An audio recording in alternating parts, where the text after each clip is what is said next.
மனித தலையும் பாம்பு உடலும் கூடியவன் ராகு அப்படின்னும், பாம்பு தலையும் மனித உடலும் கூடியவன் கேது அப்படின்னும் சொல்லப்படுறாங்க. ஆனா 2 பேருக்குமே பாத்தீங்கன்னா ஒரே உயிர் தான். 2 பேரும் நேர் எதிர் திசையில நட்சத்திர மண்டலத்துல சஞ்சரிக்கும்படியும் மகாவிஷ்ணு அவங்களுக்கு அருள் பாலிக்கிறார்.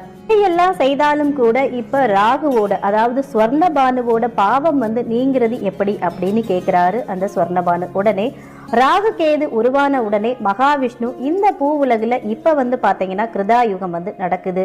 இப்போ உங்களுக்கு வேலை இல்லை. நட்சத்திர மண்டலத்துல சஞ்சரிக்க இன்னும் ஒரு யுகம் நீங்க காத்திருக்கணும். அடுத்த யுகமான திரேதா யுகத்துல நான் ராமனா மனித குலத்துல பிறப்பேன்.